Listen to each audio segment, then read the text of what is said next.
Chris, je vais vous présenter le travail qu'on effectue en ce moment sur les blessures en rugby et notamment l'identification des facteurs de risque, travail que je vais par la suite poursuivre lors de ma thèse, dans les mois qui viennent, je l'espère. Pour débuter, l'approche qu'on a eue, elle est assez originale. Elle vient de deux principales sources de données. Une première qui vient de données de fournisseurs de données sportives, donc qui est par exemple ici Opta, qui nous permet d'avoir un certain nombre, un grand nombre même, de statistiques, que ce soit au niveau collectif ou individuel lors des matchs. Et parallèlement à ça, on a également le recensement des blessures en top 14, fait par le programme EAM Top 14, donc mené par le professeur Philippe Deck qui va intervenir juste après, et donc qui nous permet d'avoir cette information de manière indépendante de toutes les blessures en top 14. Donc sur l'ensemble de nos données, au final, on a des informations sur 4 saisons, ce qui représente plus de 750 matchs. On a environ 200 statistiques individuelles et près de 400 statistiques collectives pour chaque match, ce qui représente un ensemble de plus de 35 000 joueurs match, donc quand même une base de données assez conséquente. Et sur ces 4 saisons d'études, on est à plus de 3 000 blessures. Donc l'objectif qu'on a, c'est d'essayer d'identifier quel est le lien notamment et l'impact de la charge de travail sur le risque de blessure. Pour autant, il est important d'avoir une approche multifactorielle pour essayer de voir tous les différents facteurs qui vont venir influencer autour de ce risque de blessure, la relation et le risque que le joueur soit blessé. Donc tout d'abord, le joueur. C'est le premier facteur qu'on a voulu identifier, c'est un de nos premiers résultats. On a pu se rendre compte qu'effectivement, on a certains postes qui sont très à risque. Donc là, on a le nombre de blessures pour 1000 heures de jeu, donc ce qui permet d'avoir le nombre de blessures à temps de jeu comparable. Et on voit qu'en effet, la première ligne est beaucoup plus touchée, et notamment le talonneur, qui a une incidence de près de 180 blessures pour 1000 heures de jeu, donc ce qui est assez énorme. On a également la charnière qui est beaucoup touchée, avec des incidences de 126 et 138. Hormis le poste, l'âge du joueur a aussi un rôle. Donc on a séparé la population en deux catégories, les plus de 23 ans et les moins de 23 ans. Et on a pu remarquer qu'effectivement, ces jeunes joueurs se blessaient plus. On a des incidences de blessures toujours qui tournent autour des 170 pour les jeunes avant ou les jeunes de la charnière, alors qu'on est autour des 120 pour les plus de 23 ans. C'est d'autant plus intéressant qu'on a aussi remarqué dans une autre étude que je n'ai pas montrée là, mais que les titulaires se blessaient plus que les remplaçants. Et pour autant, les jeunes joueurs sont plus souvent remplaçants que les plus de 23 ans. Donc une des causes qu'on a pu voir, c'est justement notre fameux lien avec la charge de travail. Donc on a créé une note de charge de travail via une composante principale qui a été créée à partir d'une analyse en composante principale et qui regroupe différentes variables comme le nombre de minutes lors du dernier mois, le nombre de contacts, le nombre de matchs depuis la dernière semaine de repos et d'autres variables. Et donc on constate ainsi qu'effectivement, plus la note de charge de travail va être importante, plus les jeunes joueurs vont avoir un risque de blessure important. D'où le fait vraiment de contrôler et de laisser reposer régulièrement ces jeunes joueurs. Au contraire, pour les plus de 23 ans, on n'observe vraiment pas de relation, d'où une identification avec la charge de travail qui va être plus complexe. Et enfin, le dernier point que j'ai voulu noter pour cet aspect joueur, c'est son statut. Le fait qu'il soit international ou non va venir influer aussi sur le risque de blessure. On a pu constater, notamment lors des dernières saisons, que les joueurs internationaux français avaient plus de blessures en top 14 que les autres. On est, par exemple, dans la saison 2016-2017, à un risque supérieur de 35% par rapport aux autres joueurs. Donc, ce qui est assez important.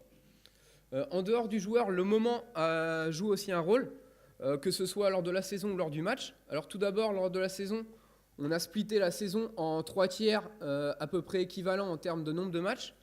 Et on a pu constater, notamment lors du 3e tiers, que le nombre de blessures qui entraînent une sortie du terrain, donc qui sont plus ou moins graves, enfin un peu plus graves justement, augmente, et également les commotions qui augmentent au cours de l'année. Et on a aussi regardé sur la phase finale, donc qui est la phase d'élimination directe du top 14. Et là, on voit de grosses augmentations, que ce soit pour les blessures, où on passe à une incidence de 137, mais aussi et surtout pour les commotions, même si sur le graphique avec l'échelle, c'est un peu moins impressionnant. Mais on passe quand même d'une incidence moyenne sur la saison de 10 commotions à plus de 20 lors de cette phase finale. Donc un risque de commotion qui double lors de la phase d'élimination directe. En dehors de la période de la saison, on a regardé aussi sur la période du match. Donc là, on est sur l'incidence de blessures des titulaires sur des blessures qui vont entraîner une sortie du terrain. Et on voit qu'en fait, plus le match va avancer, plus les titulaires qui resteront sur le terrain seront à risque de se blesser. On passe quand même d'une incidence de 20 entre 0 et 20 minutes à une incidence de près de 60 pour les blessures entraînant une sortie du terrain dans les 20 dernières minutes. Autre facteur qui peut venir influer, c'est le contexte, avec notamment l'adversaire. L'enjeu, comme on l'a vu tout à l'heure, on voit qu'en phase finale, on a beaucoup plus de blessures. Le lieu, le fait d'être à domicile ou à l'extérieur, ou encore la météo. Autre type de blessure qu'on récupère actuellement, d'ailleurs je remercie Antoine, c'est la circonstance de la blessure. Le fait que ce soit une blessure intrinsèque ou extrinsèque, forcément ça va modifier beaucoup de choses, et les différentes circonstances de survenue de la blessure. Donc pour l'instant on a pu en sortir quelques stats sur les blessures qui ont entraîné une sortie du terrain, et on voit que les principales phases de blessure, c'est lors du plaquage, avec notamment le plaqueur et le plaqué qui sont beaucoup représentés en termes de blessures. Et on a également une blessure sur 4 qui intervient lors d'une phase de ruck.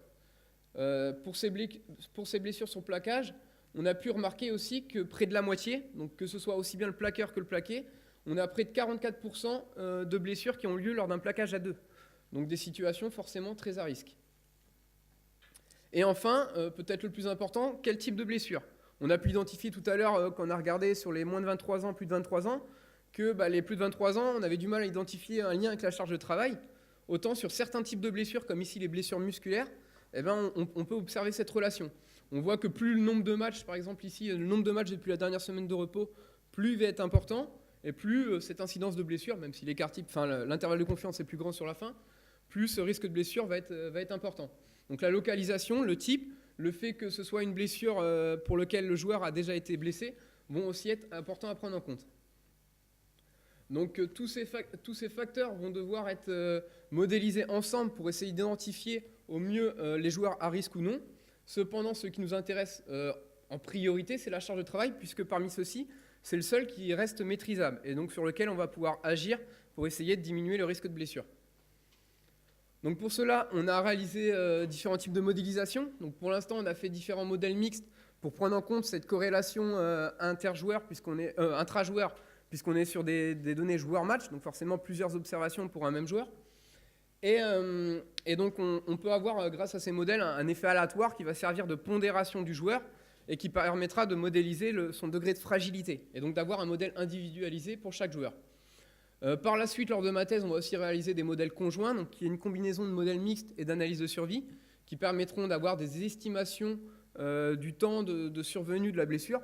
Alors après, l'échelle de temps, elle peut être plus complexe que ce qu'on voit déjà dans les modèles conjoints, avec peut-être une échelle de temps en match, en minutes, ou pourquoi pas en charge de travail. Et on a aussi réalisé des méthodes de machine learning, avec Mathieu qui est ici, qui en parlera peut-être un petit peu après, je ne sais pas, avec différents types de méthodes, donc du gradient boosting, des forêts aléatoires, ou encore des méthodes SVM, donc qui peuvent être utilisées souvent quand on a beaucoup de données. Et c'est le cas puisqu'on a vu effectivement qu'avec les données d'Opta, on a près de 200 variables lors de chaque match pour chaque joueur. Pour autant, aujourd'hui, on n'arrive pas à avoir en termes de prédiction des résultats vraiment impressionnants. On a un AUC qui est autour de 0,60, sachant que plus il s'approche de 1, forcément mieux on sera. Alors bon, c'est probablement dû au fait que forcément les blessures en rugby, comme c'est un sport de contact, elles sont très difficilement prévisibles. Mais on a aussi pu identifier un certain nombre de pistes d'amélioration qui nous permettront d'espérer pouvoir améliorer ces modèles. Donc je les ai listés ici. Donc une des premières, ça pourrait être de modéliser distinctement certaines blessures. Donc pourquoi pas les blessures musculaires ou encore les blessures intrinsèques qu'on récupère actuellement, qui sont peut-être des blessures beaucoup plus prévisibles que l'ensemble des blessures au global.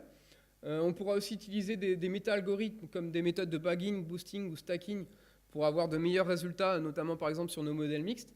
Et enfin, on va continuer d'enrichir les données avec des données plus récentes. Et donc comme on le fait actuellement, avoir plus d'informations sur les blessures qu'on a déjà. Et on espère aussi, dans le cadre de ma thèse, pouvoir récupérer des données de charge interne et charge externe auprès des clubs qui seront forcément très riches pour alimenter ces modèles. Donc je vous remercie de votre attention.